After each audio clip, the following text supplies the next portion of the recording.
morning, everyone. Thank you very much for your time today. People will be filtering in throughout the morning, but let's get started. We have quite a bit that we can cover today, so thank you very much. My name is James Francis. Thank you for joining the iOCO Executive GRC Roundtable discussion. This is an opportunity to engage with your peers around topics of compliance, governance, and such. A portion of this is also iOCO, or rather EOH Group, showing what they've done in terms of working with compliance, getting it spread across the organization. But the primary goal of today is to have a conversation around the various challenges and opportunities in GRC, both what technology brings there, but then also the more holistic and existential challenges, such as user buy-in, making sure you've covered all the gaps. And of course, not expecting technology to do everything. And I'm sure, as we've all found out, this is quite complicated, and I'm sure we're going to enjoy today's conversation on this. As I said, my name is James Francis. I will be your facilitator for today. Thank you very much for making time on this virtual roundtable. I am definitely looking forward to what we are going to do today. In terms of how this will work, this is not a webinar. This is not a passive experience. The whole point of this is for you to drive value from attending this. So as you can see on the slide, we have a few rules. Please keep your cameras on. If you absolutely have a problem with your camera being on for bandwidth reasons, at the very least, I'm going to ask you to have a camera on when you talk to us and bring up questions and so that. Could you also please keep yourself on mute? We sometimes just have background noises and it can be very hard to find out where that's coming from. And then in terms of the format of what we're doing today, it'll start with a very short presentation on what EOH has done, but after that, this is going to be a conversation. I will be engaging with all of you. I will be asking you questions. In turn, you are fully welcome to also ask questions and make comments. There are two ways to do this. One is you can raise your hand during the conversation, and then I will go over to you once the person is done talking, or you can make a comment in the chat service. Please ask questions. Please ask questions of each other. And we have several EOH and iOCO executives here today. So there's always be opportunity to chat to them a bit. And thus, without further ado, I'd like to introduce you to Fatima Newman, who is EOH's Chief Risk Officer and has been in charge of the massive project of bringing a compliance platform and servicing culture across the EOH landscape. Now, many of you would know Fatima. She has been in risk positions at several major organizations before this, including APSA and MTN. And she was responsible to help EOH establish a compliance system and culture that creates transparency, communication, and culture, and all of this happening under the needs of a new CEO and an organization that, as many of you know, has many separate business units. It's a complex task. So I get the feeling that if you wanted to pick a scenario for doing compliance in the most difficult situation, this is one of them. So I'm very keen to hear what she has to say, and I'm sure you are as well. So Fatima, if you would like to please take over and give us a quick look at what you guys worked on.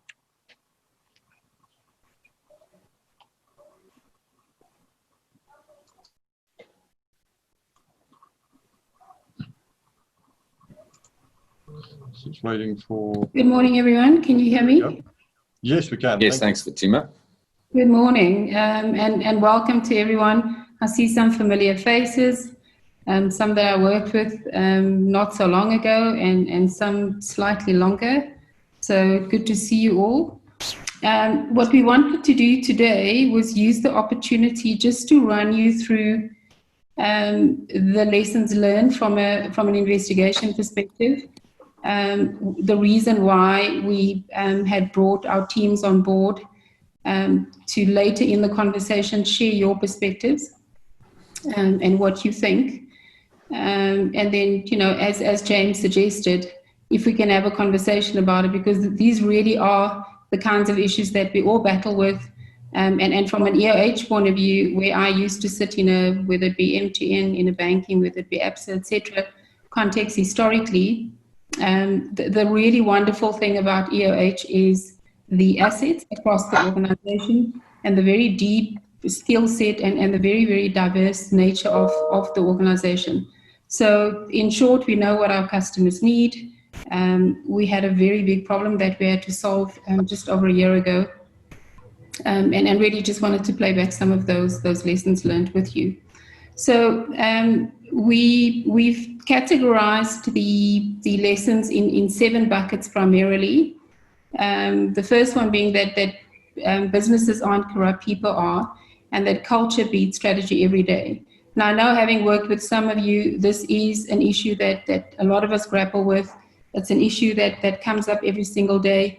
And depending on where you sit in the organization, and you overlay that with complexity in terms of lots of different systems, this can be a challenging issue from time to time. So what we found by and large is that 99% of the EOH population are all good people. There was a very, very small population of individuals where the corrupt activities happened. And if your culture is not going to override that particular issue, then you do have a problem. So it is something that I would encourage people to stay focused on. I think that the second lessons learned is the structure as it is currently. And again, if I think about COVID, where we are currently, the multiple of issues that both ourselves and other corporates are having to deal with, and the consequent restructuring of having to make different business decisions, either because you're getting different leaders to take over from roles. Alternatively, you're needing to readjust your business model from a strategic perspective, because you have to do that. Just bear in mind that when you do that, when you're overlaying that with complexity in terms of what the structure looks like going forward, that sometimes can be a breeding ground for corrupt practices. The third lesson learned is a very specific example in the EOH structure, and that limited governance and compliance are early indicators of possible corruption. In our case, we had one compliance individual across 272 entities, at that stage about 11,000 individuals, a very, very diverse business in terms of the offering and what we provided to our customers. And one individual, by and large, being responsible for whether it be compliance, governance, risk, not so much legal, but looking at a very, very wide array of issues across the organization. Our fourth lesson, from a board independence perspective, we found that the board was very, very far removed from the organization. The oversight role that the board should have played within the organization and the information feeding up to the board, those issues were slightly at odds. And then I think over and above that, the basic frameworks, etc., in terms of what you needed to have in place from a King 4, from a listings requirements perspective, that was very, very limited and very thin in terms of how these structures were set up. I think the additional factor is, and I'm not sure how these things slipped through the cracks, but from a subcommittee perspective, these things didn't come through strongly either. And you know, I often reflect back on that particular issue. I'm not sure how this was missed. And I think back about my days in financial services, there were very strong regulators that we needed to account to. And often they wanted to, whether it meet with the risk committee, the IT committee, etc. These structures existed, and we certainly had to provide the detail and sometimes put those people in front of those regulators. And in an EOH context, we didn't have that in place. Our fifth issue, and this would resonate with some of you, I think from a telco perspective, we sometimes call these agents. in banks. We sometimes refer to it as facilitation people, etc. But sorry, I just missed a lesson learned. I'm going to talk to the sixth one, which is do not use middlemen. And what we found is we had lots of in-between people, either brokering deals, but basically being the face of the organization, selling product on our behalf, sitting down in front of customers and basically negotiating on behalf of the name. And often these individuals were not aware of the requirements, the obligations, etc. And the organization came up very, very short on that particular point.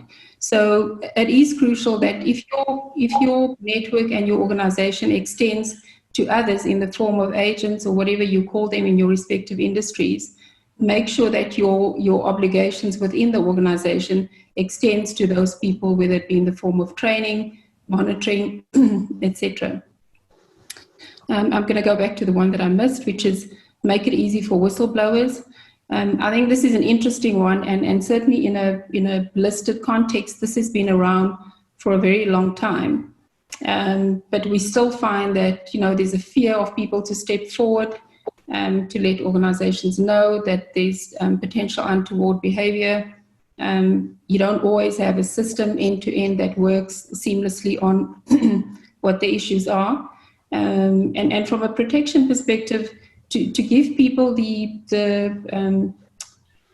comfort that should you come forward, A, we'll deal with the issue, B, we'll come back to you on whatever the outcome and the resolution was. But C, and most importantly, that once we've identified that there is an issue within the organization, that we'll deal with it. And I think the fear stems across multiple issues. A, that people don't want to because it might be a more senior person that is involved in the particular issue at hand. If I speak up, am I potentially going to be victimized in the system? And, what's the point of doing that? So even if I do, organizations are not really, they're paying lip service to a whole host of issues, and they're not really wanting to change these issues, and things are going to just go back to normal. I think the legislation around whistleblowers, how they get treated, etc., I think we're going to start to feel some of that in the South African and an emerging market context of what the US potentially does. So I think that will come ultimately, and from a protection perspective, that regulators are starting to look out for these individuals. But I don't know. I think, again, culturally, it's a difficult one, and something that we all have to live with. But, it's very, very courageous individuals and heroes, in my view, that should be celebrated rather than victimized. And I think the seventh lesson is if you don't stand for something, you really stand for nothing, which I think is a nice feed into your culture, what you're wanting to promote from an employee value proposition perspective, how we show up in front of customers, etc. And then I think in the current context and where South Africa finds itself is I think a lot of corporates have left things for a very long time, and I think we potentially find ourselves in a place where should we have done more at an earlier stage? Should we have challenged the status quo harder? Should we potentially have kind of ruffled a few more feathers? But we're just finding that from an EOH point of view that we just can't be admiring these issues for much longer. And we have taken the decision that we're going to take quite a tough stance on it, and that we are going to step up and show up where some of these very difficult conversations and issues that is affecting our country is concerned. James, can we go to the next slide, please? Thank you. I think what we also found coming out of a very, very tough year last year starting the new year in January, and then shortly after we had COVID-19. And in some respects, it felt like, are you for real? Like, I mean, how much more do we have to deal with? You know, we had a really tough year last year. Can the heavens and the angels just be kinder to us? But when we had a closer look at what we had gone through last year, what we found is that a lot of what we did in terms of building a foundation, particularly from a governance point of view, what we needed to do to get closer to our customers, what they wanted to know, what they wanted to see in order to get comfort on how we were running our organization. There were some very, very good lessons that came out of that exercise that we continued to build on. And then there were obviously some additional factors that we needed to consider. So if I just run through the pointers on this slide, one of the big lessons from last year was the 3 C's, which is to communicate, and to communicate some more. And not to assume that any of your stakeholders really know what's going on. We've taken the opportunity throughout COVID to use some of the lessons in the system last year, and just to, across a range of stakeholders, ensure that we up the communication in terms of what we were doing, trying to understand what customers were going through, trying to understand what our internal stakeholders were feeling. And a lot of the initiatives which ended up working really, really well and really effectively was because we had an opportunity to step back from the problem. We had time to look at the problem because we weren't in the office. And we were able to come up with really, really novel solutions across a broad range of issues and affecting a whole range of stakeholders, which worked really effectively. The second issue is to be proactive and to increase the pace of decision making. Many of you will know, and you know, based on your day-to-day in terms of your roles in the organizations that you sit, I know a lot of you personally, and I know the kind of roles that you have, so this would resonate very well with a lot of you. And what we found is that, you know, often we're wanting to unpack, we're wanting to get additional detail, we want to do further analysis. Sometimes it is better just to make the decision based on the broad range of skill sets and individuals that you have access to, and to take the information at hand and to make the decision. We found that it's easier to change course and to make a different decision later down the line, and it's okay even if that decision was wrong. But this inability and the inertia that the lack of decision making causes, we find quite frustrating, but also it can hurt you on a multiple of fronts, and that it's better to make a quick decision. In terms of activating a clear vision, what we also use the lockdown time period for in an EOH context was we did look internally. We had a look to see what was it that our customers said that was lacking, what have we not done well before, what did we need to do more of. And we did a whole host of those. We used the time period to do a whole host of those things this year. So some of you might be aware in terms of our results presentation towards the end of last year and at year end, we very much framed it under the thematics of transparency, credibility, and liquidity. And we used the time period that from a strategic outlook and where the business was going. We also now had the opportunity of knowing where some of the pain points with our customers were, having had a further look through COVID-19 into our customers' lives, etc. And we had the ability to finalize and bed down our strategy and strategically where we wanted to go, how we wanted to organize the organization, and what that looked like going forward. So we have emerged after, hopefully after the crisis, we're in level 1 currently, with a very clear understanding of where the organization is going and where we're going to focus on next.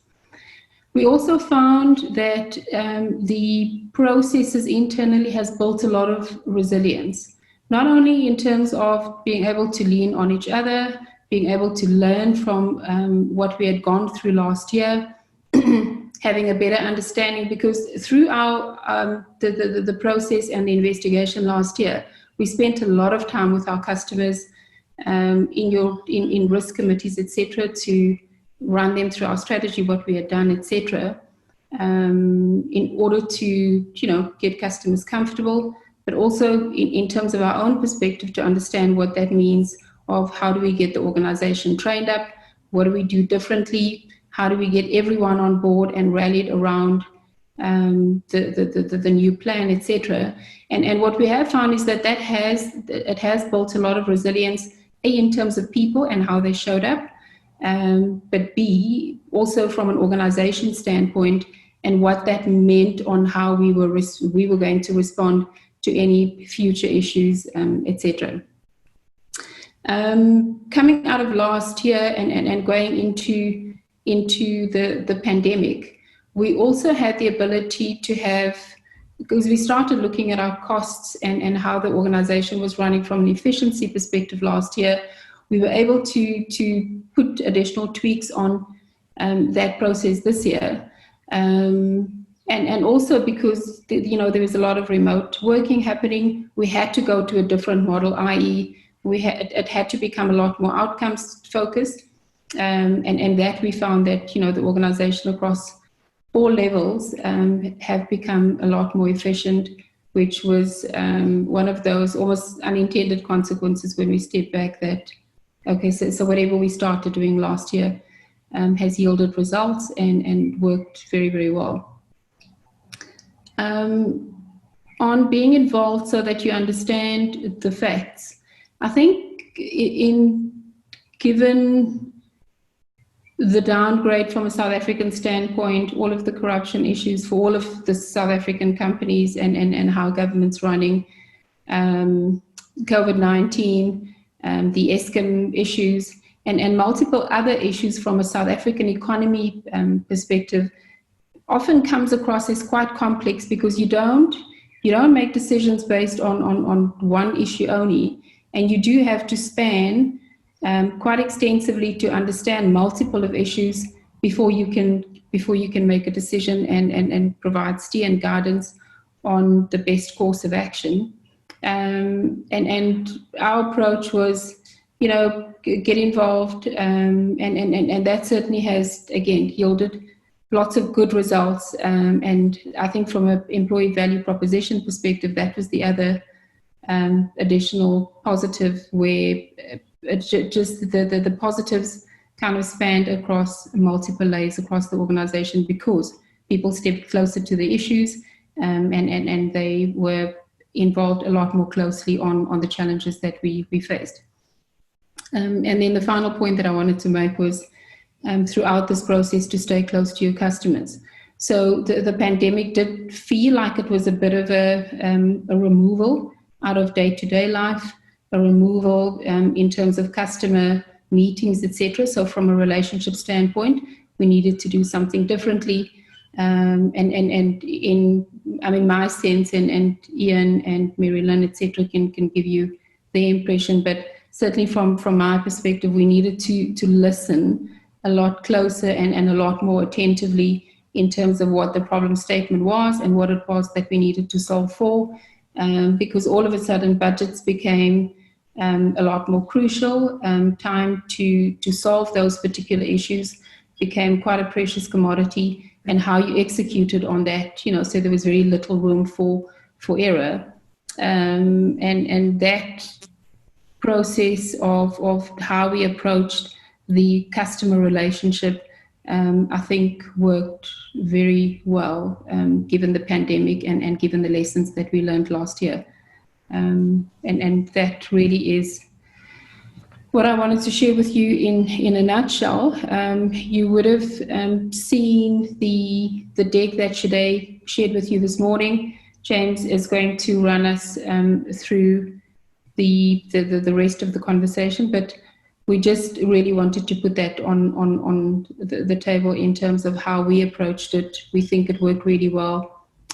We think COVID was an additional test and on what we had done last year, on whether the building blocks had worked. And, you know, ultimately we'd like to hear your experience and your impression of what you have done.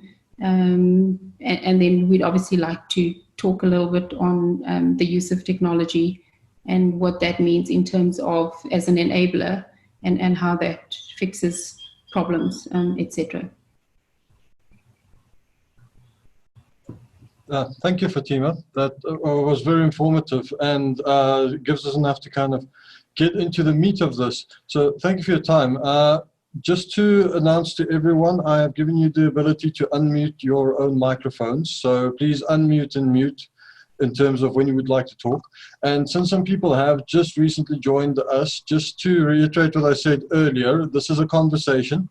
Please feel free to ask questions. You can raise your hand inside the chat channel. You can also give info. You can also ask questions in the chat channel. And this is not just stuff you can aim towards EOH's people. This is among each other as well. It's a chance for us to cover a lot of these topics.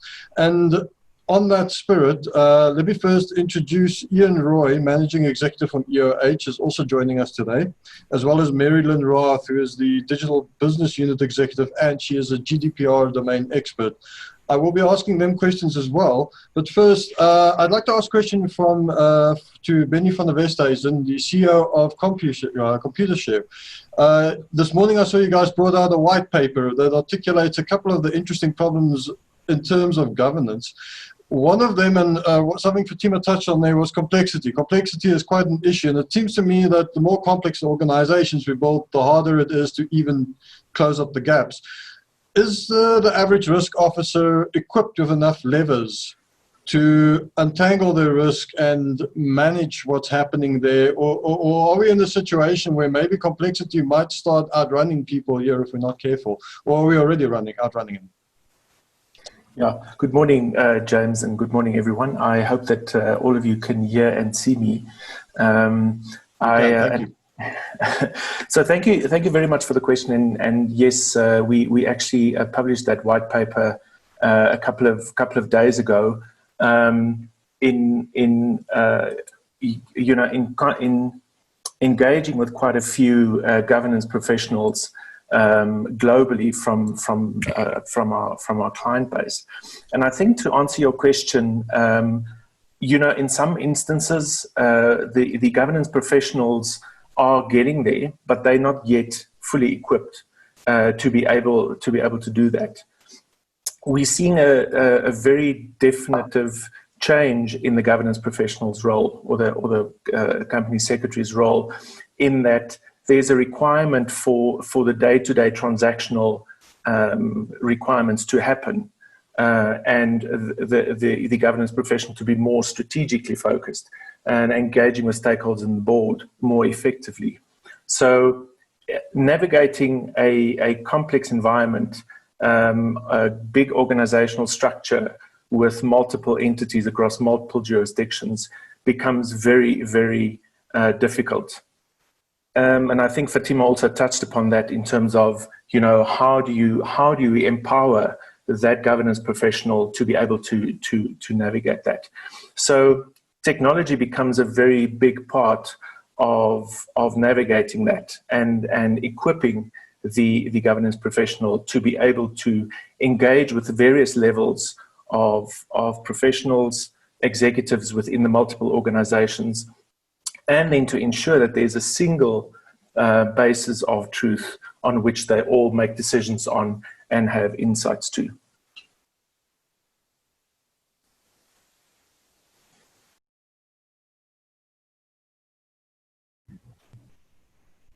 James, can I ask a question? Yes, Fatima, please do. I'd actually like to pose the question to Giovanni and to Saloshni from a banking and from a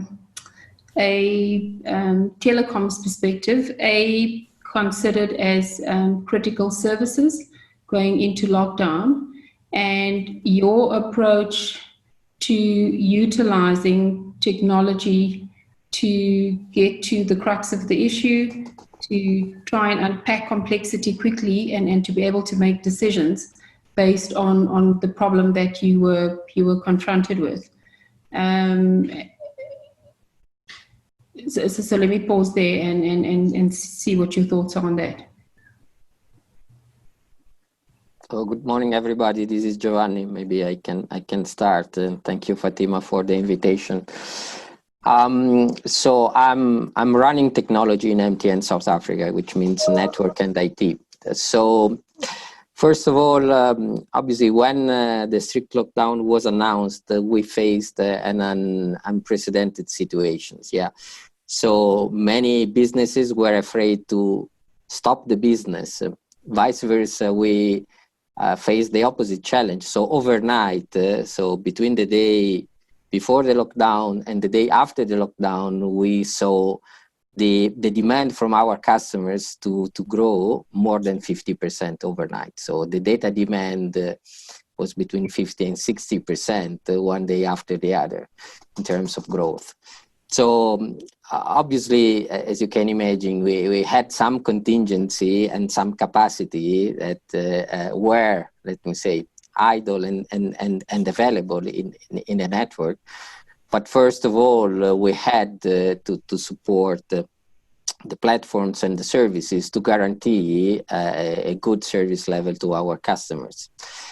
And the second challenge was that the demand was also coming from different areas from a geographical perspective. So usually during the business days, you have the peak of the demand coming from the CBD areas, for example. But the day after the lockdown, obviously the send on CBD was not demanding data traffic as usual, and vice versa. The traffic was moving to residential areas, was moving to Soweto, was moving to townships, was moving to Mitchell's Plain in the Cape area, and so on and so forth. So it was really an unprecedented situation. And on top of that, obviously the complexity was we need to manage it remotely. So our people are not in the vast majority at the offices, but are heavily distributed. And we need also to create very quickly a culture in terms of remote working.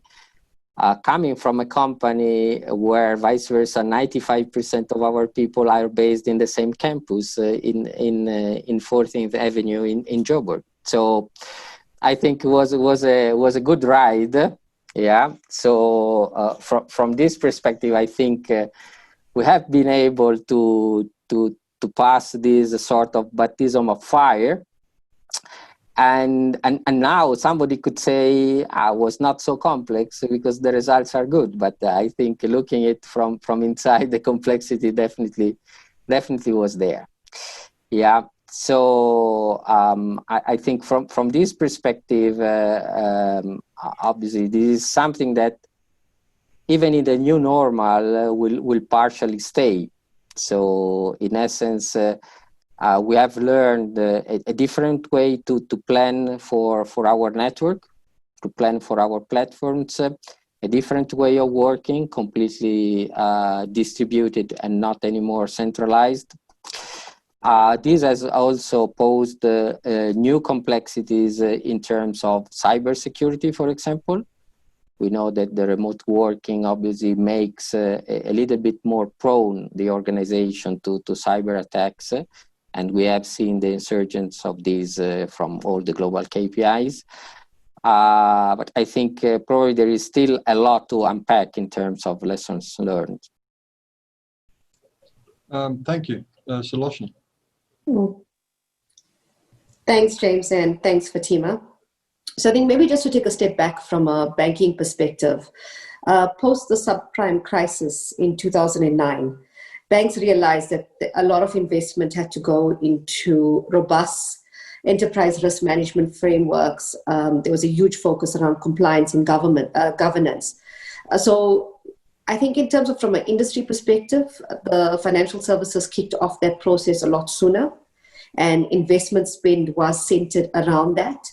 However, there's still a lot that we need to do. And just thinking about just the focus on automation right now and post-COVID, the risk that came out quite prominently was around fraud. And to Giovanni's point, cyber security is a big thing right now. And I think the dilemma that we have as banks is just in terms of the investment spend that's required. We have increasing regulatory compliance demands that are coming through in various forms, globally and locally, that impact us. And as a financial institution in this country, I mean, we have different aspects to our business. So what we've had to learn is that we can't run our processes in silos. Whether you're sitting in the retail and business bank, whether you're sitting in wholesale banking or in investment banking, we have to standardize our access in terms of how we're going to look at this. What are the considerations around leveraging the data analytics that we have? So I think this is going to lead to partnerships, actually, and partnerships with fintech, with technology companies in terms of how we drive these efficiencies. Because I think GRC is critical, no matter which business or sector that you're looking at, but it's how we pull together in terms of delivering those efficiencies going forward. Because frankly, there's not enough money in the system, right? We have to spend smarter. And I think the big thing is how we leverage those partnerships better over the next 5 years that are going to be critical, especially if you think about the regulatory requirements that are coming in. I mean, as a bank as well, we have huge capital considerations that are coming into play and accounting considerations. And I don't think we've actually considered the impact of technology on that. So we have to play catch up. And I think how we think about that and how we work together is going to be quite instrumental. So I think putting it out there to the rest of the panel is how do we actually develop those partnerships better so that we can actually have clear milestones and measures in terms of what we're trying to get, and how do we engage with the regulators in terms of what we need to achieve. So I'll just park it there for now. Thank you, Suloshini. I would like to just ask you a quick follow-up question. I did read this week from a report that the financial services institutions are proving to be a little bit more resilient than other guys during the pandemic, and a lot of that credit goes to the 2008 bust and people reacting from that. And we've also now had this decade of modernization of cloud platforms, etc. And you guys have been doing this. Did the pandemic Two questions. Did the pandemic both galvanize and show gaps in that investment of the last 10 years? Because we're not at the start of a modernization journey here. So what did the pandemic reveal in terms of what you guys have built in the last 10 years and to overcome more historic challenges? Yeah, so I think in terms of just having these robust frameworks, as I mentioned, we have quite a strong enterprise risk management framework that governs how we think about risk in all forms. And that was what we leveraged. So I think in terms of what COVID brought is our ability to just move faster. Banks are renowned for red tape at the best of times. So I think what it allowed us to do is streamline our processes a lot faster so we can have quicker decision making, especially dealing with the risks that were rising. I mean, as I mentioned, fraud became quite prominent in this environment. So we had to tackle that quite quickly in terms of the red flags that were put in. And it was all largely run through automation and the systems we had in place.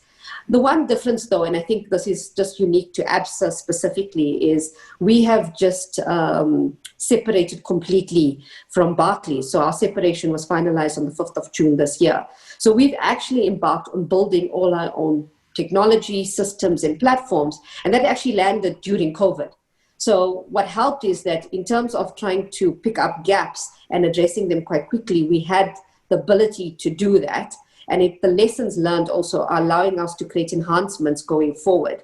And I think also what really worked is just as the banking system, if we look at BASA and all the banks working together in terms of tackling some of these issues came to the forefront quite quickly. And I think we were quite lucky in the fact that we had a central bank that was was a first mover in terms of supporting the banking system in dealing with these risks that came through.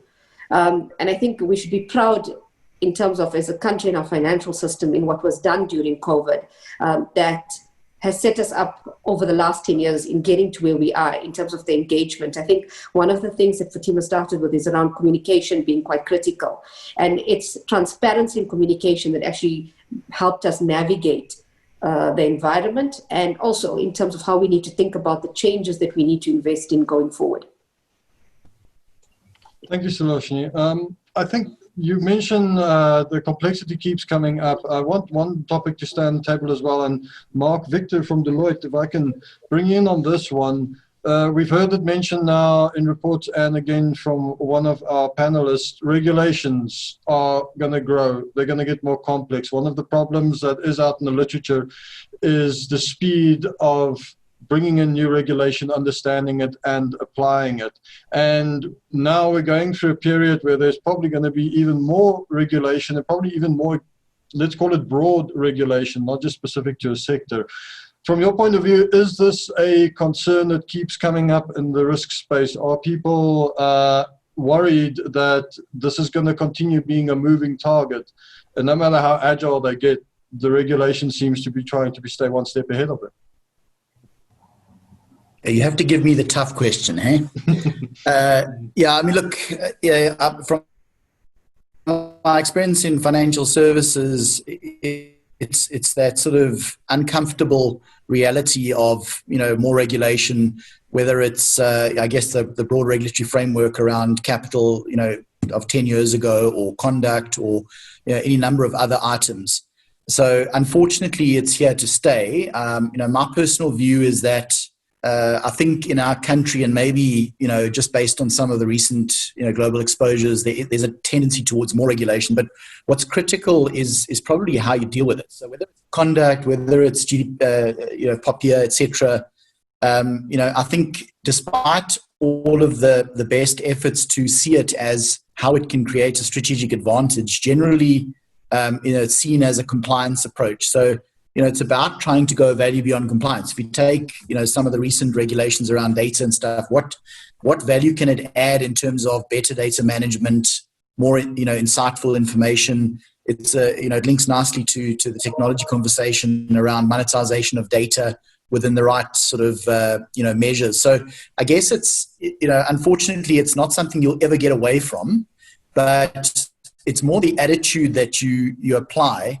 I would also say that it's important to be practical and pragmatic about it, because, if you just add all of that regulation on every time something new comes out, then, you're going to become very inefficient as an organization. So it's about adopting an agile approach to, ensuring that you're taking the essence and the spirit of the requirements, understanding how it impacts on your business, how you can drive it efficiently, and drive it as a strategic conversation rather than a compliance conversation. Thank you very much, Mark. Mary Lynn, let me bring you in on this.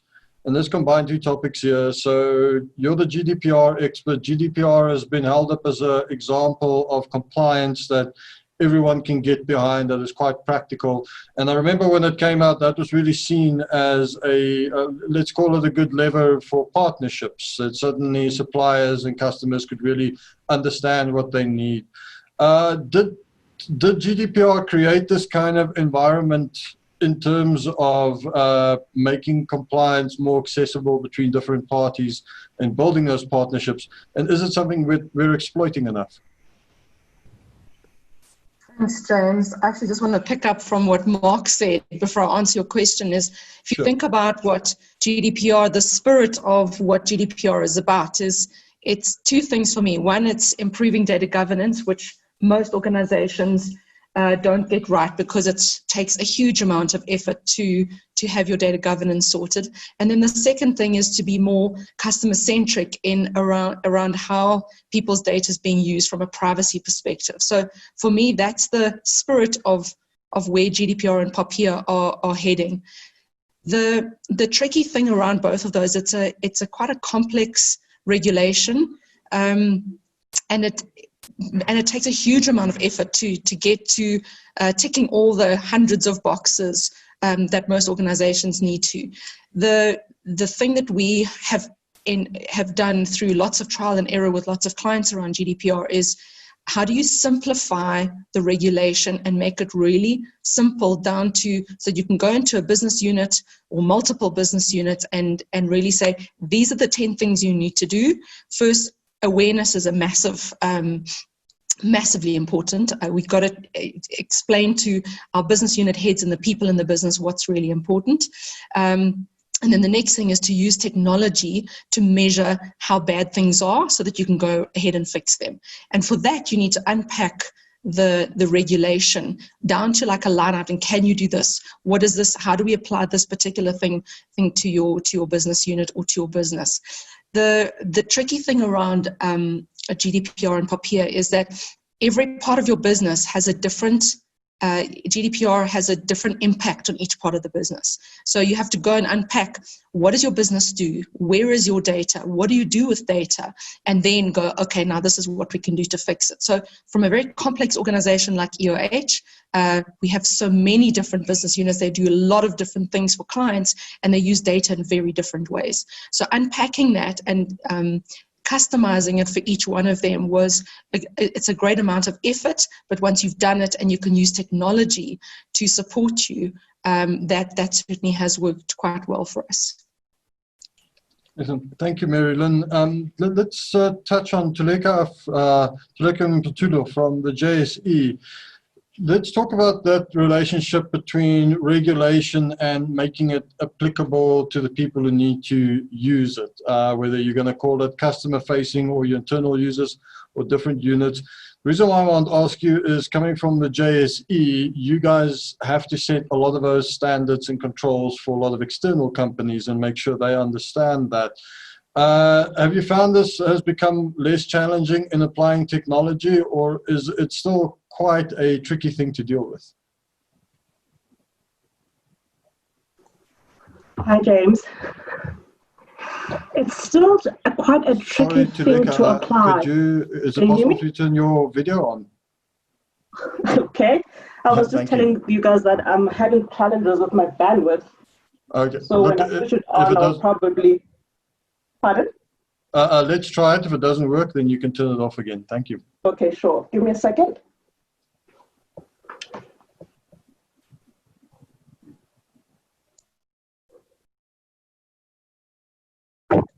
There we go. Thank you. Beautiful. Hello, everybody. So I was saying, James, for us at the JSE, it's still a very tricky thing to actually manage to get the balance. Because as it is now, where we're sitting, it's a case of, in our response to COVID and looking at the market and our participants, instead of over-regulating the market, we're actually trying to look at now, what can we do to assist the clients and assist our members, and not over-regulate, because what we're finding now is the more we put regulations, the more we update the listing requirements, it's a challenge to find a one shoe that fits everyone. So in answer to your question, it's still a challenge, and now we're trying to find a balance by not over-regulating. Mm-hmm. By over-regulating, you mean not give too much information and causing confusion? Is that an issue, that there's often confusion in the user base? Yes, yes. Because when we look at our response, and because we've been very involved with our stakeholder engagements over the COVID period, trying to find where we can assist and not put more burden in our clients to respond and to comply. And what we're finding is that there's a lot of confusion across our different stakeholder groups. So now we need to take a step back as the regulators and be like, okay, so how do we assist the client? And the message we're getting on the ground is that there is a confusion across the board. Thank you very much. And I think of that topic, Ian, I want to bring you in, because EOH has a vast quantity of different companies. If we want to talk stakeholder confusion, you guys probably had a lot of that. Was that a core concern, and was that something you guys strategically dealt with at the start, or how did you deal with that specific problem? Was it something you recognized at the start? Yeah, thanks, James, and good morning, everybody, and thank you for taking the time to join us this morning. You know, EOH has grown out of a business that acquired north of 250 companies over a period of 14 years. And the model was that those companies operated, you know, fundamentally under their own brands with a holding company of EOH. and therefore very immature with respect to a consolidated approach to governance, risk, and compliance. And it was very daunting when Fatima's team came on board for us who were used to the old to understand what it was that the team were trying to achieve. And I think initially it created anxiety and a little bit of pushback. But what the organization soon realized, and what the kind of opcos and operating entities came to realize, was that the implementation of this was one and non-negotiable, but secondly would enable the organization as opposed to hinder the organization. So, change management is a big thing here, and much of it was met with resistance initially because it was a change from the way people were used to doing things. But very soon, through the communication and the way in which the team embarked on the project, what we learned was that it was actually an enhancer for us to do business in the market. And it's ultimately meant that we feel more confident as business, as operating entities in terms of trading in the market. A silly example is, when all the news broke about EOH and some of the things that had happened, it was a very tricky conversation for us to have with our customers with respect to where we were. Now it's a very good conversation to have, because we're able to go to our customers and firstly explain, as Fatima did, what we have done, but secondly was with our hands on our hearts, go to the customers and trade under regulation and governance that we know is soundproof and solid, and we don't have to worry about that in the background because the processes are in place to let us trade. So better governance has actually allowed us to trade, I think, more productively. The use of technology was also very interesting, and I'd love to get some input from the panel or from anybody. One of the things I think that we're noticing is that the IT organization, or typically the CIO organization, and the business organization of the governance, risk, and compliance entities are not together. So the CIO is off doing whatever it is they need to do, and governance, risk, and compliance are doing what they need to do. And a question I've got is, in these organizations that are on this call, how closely are those aligned? Because what we found is that it's imperative that those two are aligned, because it's pervasive then amongst all the people in the organization in terms of what we're trying to achieve. So in the main, to answer your question, I think, multiple facets that came into play. Are we at the end? Probably not. But we certainly have been on a very quick, very good journey that's allowed us to move from loose and sort of, I guess, a bit risky to governed but not over-governed. I think where Fatima and the team have got the balance right is that they'll continue to drive these initiatives, but not overburden the organization so that it becomes all internally focused, versus actually what's important to our organization is servicing our clients. Does that answer your question, James? It does. Thank you. And to your question, we have a great opportunity here because we also have Rion Vessels, who is General Manager for Risk at MTN, and obviously we have Giovanni, who's the CIO, CTO. So Rion, I would like to ask you, in terms of Ian's question, the synergy between the risk function and the technology guys in the company. There has been a tendency to kick that can towards the technology guys for a while. I think things have matured a little. How are you guys, though, working on it? I know I'm putting you on the spot. If you want, I can turn off Giovanni's headset so he can't hear your answer. No, that's okay. I think, we work actually quite well together. So, maybe there's two components of this, right? So as people were talking, I was thinking about technology during COVID, which is the one component. And then the other component is using technology for better governance. So let me just deal with the first component. Now, during the COVID crisis, the organization like ourselves had no choice but to embark on, using technology to the maximum for managing, whatever was ahead of us. And we had very quickly, we had to move in a period of 2 days or 3 days. We virtually moved from, an office-based company to a work-from-home company, and we had to upskill everybody on how to use technology platforms and the Teams platform and so forth. And it worked out fantastically. The technology platforms really withstood the tests throughout 22 of our markets. And the other component of that was, how do we keep our networks stable throughout the period? And again, I'm happy to say that throughout this period, we've managed to keep our supply chains up, and we've managed to keep the networks very stable. I think that worked extremely well. And in our COVID response project, we have our technology colleagues being an integral part, of that, and it worked very well.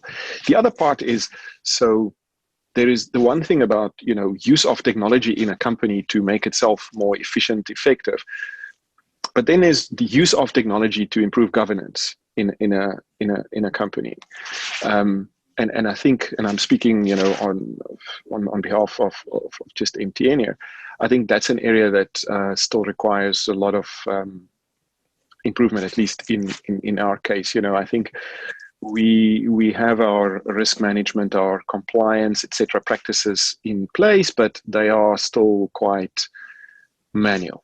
And one of our key objectives for next year as a risk and compliance community, or a GRC community, is to push for better use of technology. I'm thinking about better use of data analytics, for example, use of deployment of robotics for replacing mundane tasks that we should be doing, and then also changing our technology platforms to how shall I say? I'm careful to say to become too bureaucratic, but to have more control, or to have more controls in place, preventative controls in place, to reduce to reduce governance failures, errors, etc. I don't think we have mature technologies in that sense. I think technology is often designed with efficiency in mind, and not always with a balance between efficiency and control. And with control, I mean, it's including security, etc., etc. And that, I think, is a big area that still requires improvement. Thank you, Rian. Mark, you've got your hand up. Yeah, I just wanted to echo, I wasn't sure if I could put my hand up here. I wanted to echo a bit of the conversations earlier and what Rian shared. For me, what I see in the market is, I guess there's a bit of a shift away from the sort of traditional end-to-end GRC solutions that, I guess in the best implementation can really be game changers, to more of an agile approach of, risk sensing and analysis and digital solutions that are fit for purpose. So, ones that can look at, customer risks and help to give a level of assurance around controls and perspectives, or look at different parts of the business. So, my experience is, if I look at sort of the evolution of GRC solutions, and I think it's great to see that they are evolving.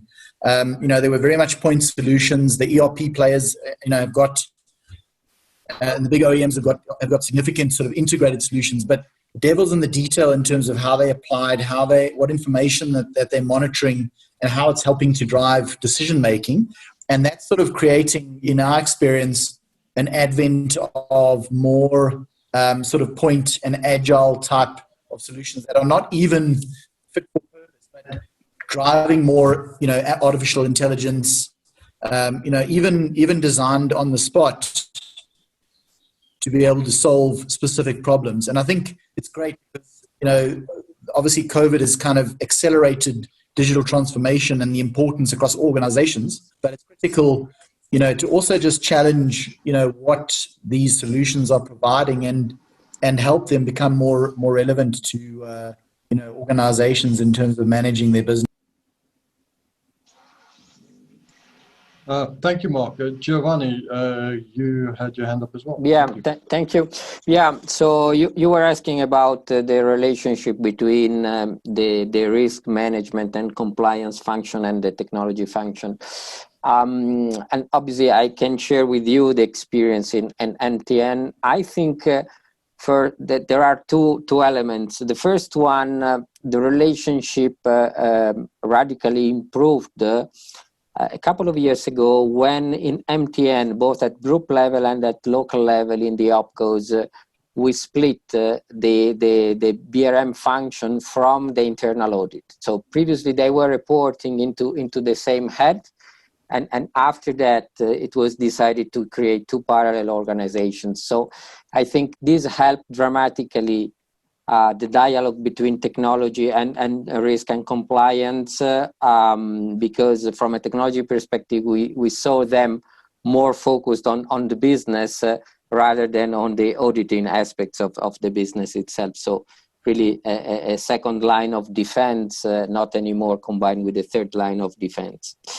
And the second moment that I think helped also to really bond and improve the relationship is a little bit more recent.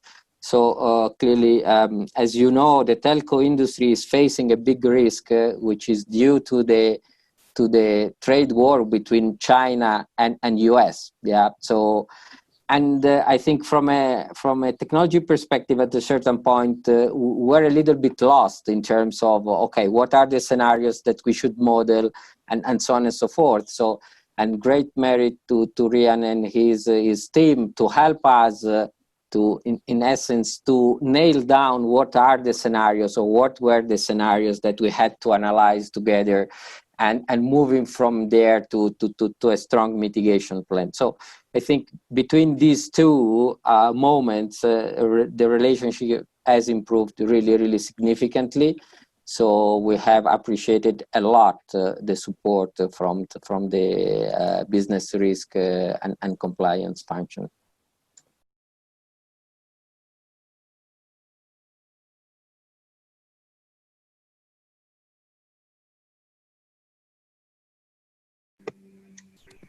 James, you're on mute.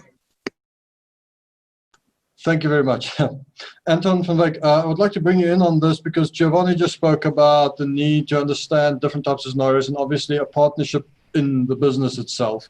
Mark has mentioned the opportunities we can exploit in terms of technology and where to go next. I am getting very much a sense that people here have invested in the technology, and it's really becoming a question of what next compared to lessons we have.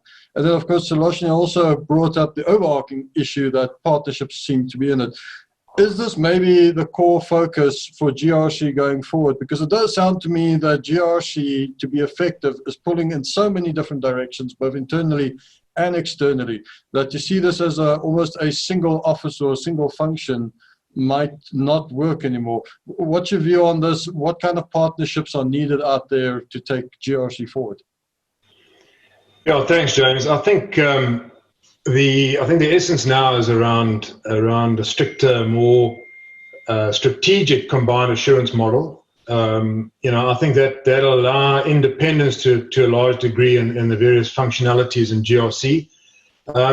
But maybe also what I'm seeing, and I sit on the King Committee, and we did a study recently. I helped write a paper on responsible leadership during this whole COVID crisis, and there were kind of 6 areas that we focused on, and I think in that research certainly picked up a far bigger, let's say, thrust by the board, by audit committee, by risk committees, in really just understanding, the link between sort of business strategy, insight, and what the business delivers and how it sort of controls all these elements that make up the GRC model.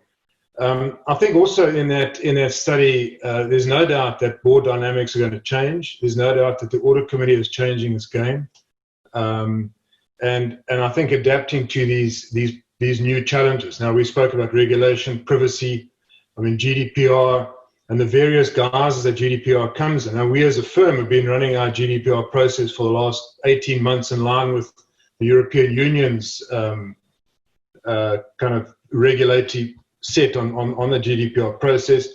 And I enjoy what Mary Lynn was saying, but I think fundamentally there's so many angles that link to that, and so many concerns that the board would have. How does social media, for example, impact your GDPR process? One thing, having a link with your customer, but if you've got somebody in the organization that decides, just to kind of run their own thing through social media without proper control, and also without proper awareness and training, I think you sit with those issues. So just back to where the board is, the board is now asking management to adapt to these new challenges. I also see from our perspective, and also the research that we did, a large change in the whole escalation matrix scenario. So I don't know how your companies, Rian might be looking at that, you guys at EOH as well, in just changing the escalation matrix concept to give more comfort to the board and the audit committee. And I think also the concept now of performance, of control and of risk are interlinked with GRC. How are we performing and how we're managing through this performance? This whole issue, and Rian said, all of us are now working at home. I'm sitting at my holiday home at the moment, but still working sort of 8 to 12 hours a day. How do we kind of link that level of control where we're so off-site now with the risks that we traditionally identified in the past? So I think that concept now of what risks we identified previously, if we revisit that, have they been properly identified considering the current environment that we're in, and how does that then impact our GRC process? And I think the last point as well is just the whole, well, the 2 points, sorry. The one is around communication. How well versed are our communication mechanisms in the organization?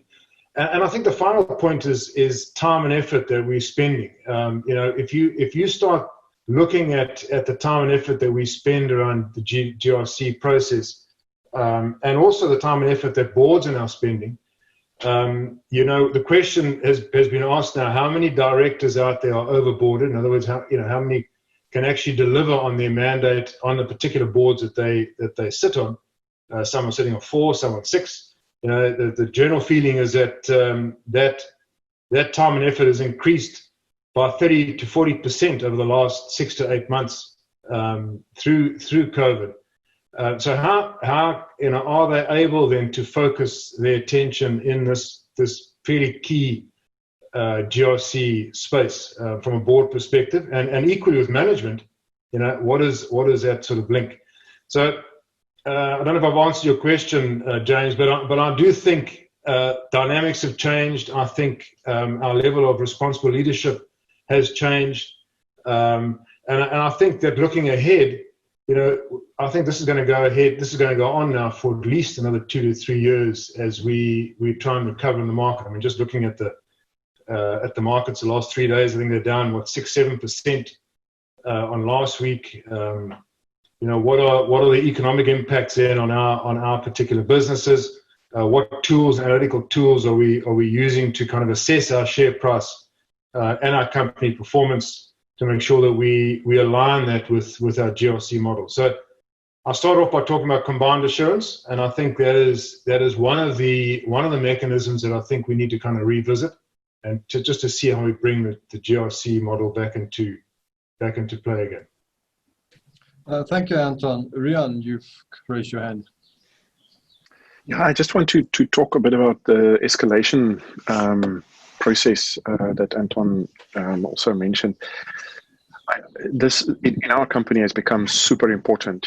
We're trying to install this motto of bad news has to travel fast, and I guess many companies have burnt their fingers in one way or another. You know, we burnt our fingers in 2015 with a massive issue in Nigeria, and you know, I guess EOH have burnt their fingers, you know, more recently, and so we all have our battle scars, I guess. But the whole thing of escalation, I think, is very important. You know, apart from technology, and I think it's important to instill a culture in the organization where people, you know, where if something happens, it has to move up the line.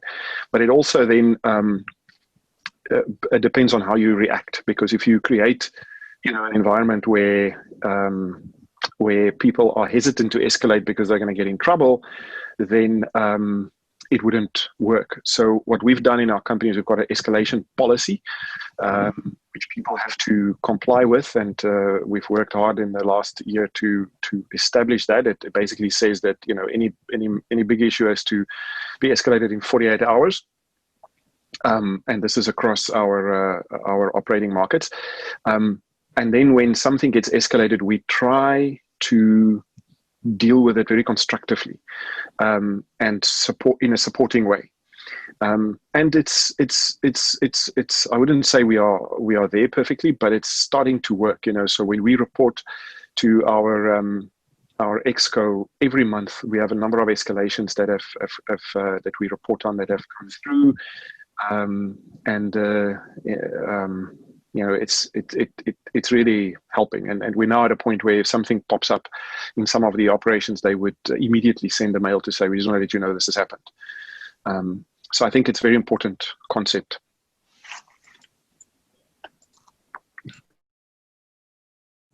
Thank you, Rian. Sorry, I'm just confusing my buttons there. Thank you for that comment. And it seems that we're getting closer and closer to the culture issue. Shanae Bolton, I'd like to bring you in on this, because let's start at the top. Let's start at the board. Let's start the leadership. And I'm noticing a similar pattern in my layman understanding of this, of GRC and risk, that there seem traditionally to have been arm's length grudge things that you hired someone to deal with because you don't want to deal with it. And obviously, through things like the King Report and such, we've had more of a push for responsibility from the top. Obviously, GDPR puts a lot of responsibility on the guys at the top. Now, from what I understand it, the way to a board and the Exco's heart is strategy.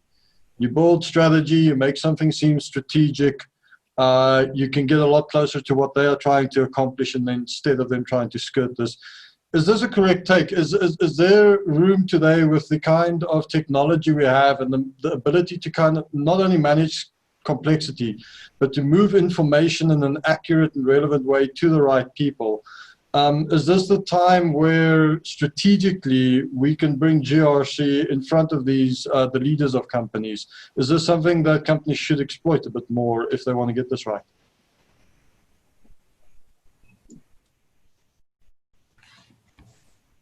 Thank you very much for the opportunity, James. So I'm just making Rameshni's, I'm standing in for Rameshni today. She's currently on leave, so she's the governance manager within the SARB at the moment. But very interesting, I think, approach from our perspective relating to governance. If you talk about the culture per se, the Reserve Bank is a more of a conservative culture, if you look at it in that manner. So the approach towards the whole COVID pandemic, all of that had to be very agile, had to be very quick. So there was a lot of changes that happened really, really fast, and I think lots of improvements that was almost that baptism by fire that we were forced to do very quickly. So from a reporting perspective, I'd say there was a lot of focus on how quickly and how accurately can you get upward information that's relevant to business and to the key stakeholders within our entities. So there was lots of late night type of things that needed to be put together. So definitely we needed to focus on how accurately and how quickly we could get that information up from a strategic perspective. So lots of work has been done from that side. So I think we definitely do have a platform within the Reserve Bank from a governance perspective through to the procurement space, where that line is open of communication between the relevant stakeholders that require that information at all hours. So we really had to do quite a lot of focus on that, and I think the focus continues on how do we use technology to get that reporting and that information to the relevant stakeholders in a much faster and more accurate way. Thank you very much. Thank you, Shanae. Fatima, maybe carrying on that, because the theme that's coming out there is the point of technology, at least when it comes to the upper levels, but actually for all stakeholders, is information. We're either talking information and processes, but then more key for your upper levels is risk data, analyzing data, showing it. In my research, I've seen there's some excitement around AI and dashboards and such, but there's also a lot of bad implementation of it. Now, in terms of your approach to dealing with EOH's challenges and bringing in a risk data culture and a risk analytics culture, can you give us some insight on what choices or what you had to look at in order to make sure that's effective? Thanks, James. I think what's really worked well in an EOH context is, I mean, historically, I would have been in a financial services firm or in a telco or in any other business where you typically would have had to go out to the likes of an EOH to help you solution for your problem.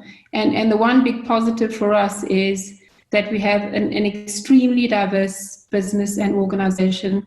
And from a technology tool and asset perspective, a lot of these tools and assets are there. So this is what people in the respective business units does every day. They sit and they consider solutioning on behalf of customer every day. So by and large, we were seen as a customer. So the time to market was a lot shorter than sitting in any other organization. So if I were to work for anyone else, I would have had to go through the procurement process, had to get your RFP out. So your time to market is generally a lot longer, given the lead time and given your internal processes that you need to follow in order to procure services from someone else. In this case, we had the ability to turn internally to the organization, so we could do that a lot quicker. Then I just wanted to touch on the culture side of things. I think the other thing that worked really well, and this is one of the lessons that I've taken out of my time in banking, and from a KPI and a performance perspective, the GRC requirements were quite hard deliverables within the system. So from a performance management perspective, everyone really has those KPIs locked in as part of their KPIs.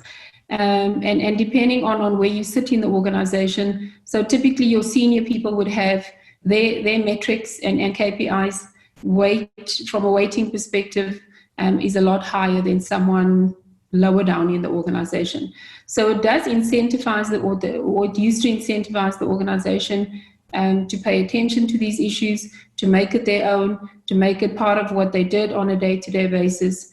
So in terms of decisions and outcomes, etc., it was part of most senior people within financial services. We applied that same methodology within an EOH context, and there was very little pushback other than, why do I need to do this? Why is it important? What does it solve? And once we communicated the reasons why it's important, and then ultimately in order to move the organization forward, there was very little pushback. So the rollout we found was a lot quicker and a lot more seamless than in any other organization, because the bureaucracy and the red tape that we needed to go through just wasn't existent within an EOH context. And then what we found from a training perspective is we did try and do some novel ways in terms of training the organization, as opposed to doing applying your traditional methods, which also worked very effectively. So we did gamification. There was an element of face-to-face sessions because you just couldn't get out of that necessarily. And then depending on the audience, you structured your training type to that particular audience. So what we did for the board, as an example, to what we did for some of the business units were very different. And then we did utilize technology in the form of robots and games and other tools on how we landed there. We also, one of the other big takeaways was you needed to structure this as part of an individual's overall day. So you can't necessarily say to someone, you need to come sit in a training session for the entire day and we're going to take you through the entire framework. You needed to break that up into bite-sized chunks to ensure that, you know, the right amount of information landed. You were talking to the issue that you were trying to solve, and that you were very specific of the role that the individual played in the organization, as opposed to just applying generic training across the board. And then James, just on the final point around how do you communicate information and filter that through the organization? What we found, which is one of the lessons out of the process that we went through last year, from a credibility and a transparency point of view, we applied a lot of very, very similar initiatives in terms of getting there. So we had done a lot of work to understand what were the issues that we were worried about. So if something fell into a credit and a financial risk bucket, or if something fell into a reputational risk bucket, went through the risk management process to understand what the triggers were. And ultimately through technology, you know, it's kind of a one-page summary dashboard that would either go to the board, to the subcommittee, to the EXCO, to the relevant business unit head. You'd obviously get a warm body to interrogate the data that once I know what the issue is, what does that mean? What kind of indicators does it hit within the organization? And what do I need to do with it? So we found that through the use of technology that process worked a lot quicker. It was a lot more seamless. And through the effective use of one senior enough individual to interrogate the data based on their experience, that information was able to flow a lot quicker in the organization and get to the right audience on time before people used to read it in the paper or they heard it from someone else. Thank you, Fatima. And I think we're getting close to the end of it, but I do want to touch on one more thing. And Mary Lynn, I see your hands up. I'm going to ask you now, but first, Suloshna, I just want to, out of curiosity, since you guys have just gone through this decoupling of Barclays, so you've had to do a massive technology project anyway for multiple purposes. We often talk about understanding your processes first, understanding many aspects before introducing technology, but then there's the flip argument of you can use technology to start understanding the organization a bit better, maybe get exposed processes, things like that. In your experience, while you guys were doing this very large transformation, it's a chicken egg question, but did the data help inform what you guys then started working towards your GRC, or did you first look at your GRC situation and then look for technology to line up with those things, or was it a mixed bag of the two?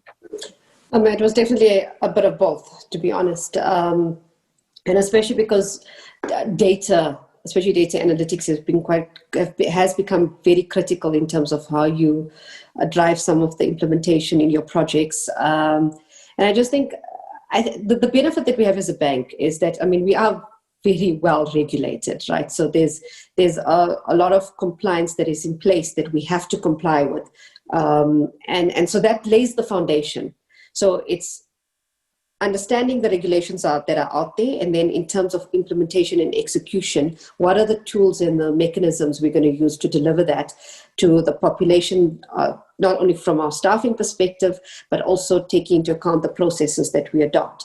And this is something that we continue to invest in, just because the regulatory environment is moving so quickly as well. And I think right now, I think the importance for us is just in terms of understanding as well how it impacts our clients as well. So that's critical, right? Because that is the piece that we need to adopt for. So it's fine when we have an environment that we know what we're working towards, but it's now as the environment is changing for the clients that we cover across the spectrum that we need to be thinking about that, and that's the priority for us right now. Fantastic. Thank you, Solution. Mary Lynn, you've had your hand up. Yes, I just wanted to say a quick soundbite around culture and governance and risk and the culture of the organization. We were actually quite fortunate in that we had to press the reset button over the last 18 months, and I don't think I would ever have said fortunate while it was going on, because it has been a tough time. But the outcome of it is, to get back to what Anton said earlier, is I think we've become more responsible leaders in the process, partly because the organization is a lot more transparent, and that means managers are asking more information about decisions that are being made and have been made. And that creates that culture of asking whether it's not quite clear or is quite clear, but you still want to interrogate it. I think is a very useful thing to get your senior managers to interrogate decisions that are made either with it by the ExCo or the board, because it makes sure that they're more robust.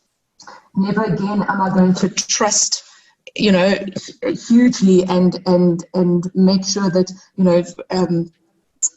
trust so that the ExCo, I trust their decisions. We were all in that position where we felt, after the last 18 months, we felt quite, let down by the previous executive. And so the culture that we have now is far more transparent, and I think it's all part of becoming a far more responsible leader. And I hope more of our organizations get to have their senior management in this type of position again. Thank you, Mary Lynn. Anton. Yeah, thanks, James. Just maybe on Mary Lynn's point there, and I've got 8, and I'm going to read them very quickly. I made a note of 8 points that I think feed into this whole concept of culture, and particularly now that culture is becoming more of a corporate asset than I think ever before. And these 8 points I think are us revisiting our explicit and our implicit rules in the organization. How we assess now the levels of behavior and interaction and collaboration in our organizations. I think there's a need for us to reboot our compliance and ethics policies, particularly with what's happened. And then linked to that, reviewing our incentive programs. I think that ultimately needs to change. We're just reading the press and see what's happening with incentives, share options, and all the rest of it, and how that's impacting the morale in the organization, and then ultimately impacts the culture. I think also re-looking at our recruiting and training activities, which will impact culture going forward. So bringing in the people that actually would blend to our specific culture, to Mary Lynn's point, I think is critical. And then, Rian mentioned it, and I mentioned it earlier on, readdressing our decision-making processes, strengthening our communication and information flows, and then finally, all of us, I think, maturing our leadership styles as we've taken these particular lessons on, and so kind of mature our culture as well. Thanks. Fantastic. Thank you, Anton. We're nearly out of time. So, Benny, I actually want to throw the last question at you, because what I'm seeing here is a picture of technology maturity 2.0. We've got the tools, we've got the means, we've got the will. I'm almost tempted to say technology is now a silver bullet. The problem is we need to build the gun for this, and the gun comes down to the culture and the connection and everything. What would you recommend in trying to get this nexus of technology and all this other potential together? Earlier, we alluded to partnerships as well. Is there one takeaway that you've noticed that can really unlock that value, that guys aren't exploiting it? And I'm talking specifically about companies and people who are a little bit higher up on the digitally mature curve. Yeah, I think James, one thing that certainly what we've seen, the companies that have been able to react very quickly to a scenario like COVID are the ones that have got the GRC agenda as part of their digital transformation journey, and I think that is a key differentiator from those companies. Whereas some of the other companies that haven't have really focused just on business continuity, not necessarily on the GRC through that process. So I think bringing the GRC discussion as part of your digital transformation journey is absolutely key for going forward, because that will address regulatory changes across multiple jurisdictions, getting the organization involved in that. So I really think that is the most important part. Excellent. Thank you very much. Ladies and gentlemen, we are practically on the half hour. There we go. It's 12:30 right now. 90 minutes went by very quickly, and I'm pretty sure you feel we could have said so much more. So we'll encourage our hosts to do another one of these, and we can really just dig into the really nerdy stuff around this. Thank you very much for your time today. On behalf of myself and the hosts, EOH and iOCO, I hope this conversation was very engaging, and hopefully we'll see you for the next one. And thank you. Have a great afternoon further.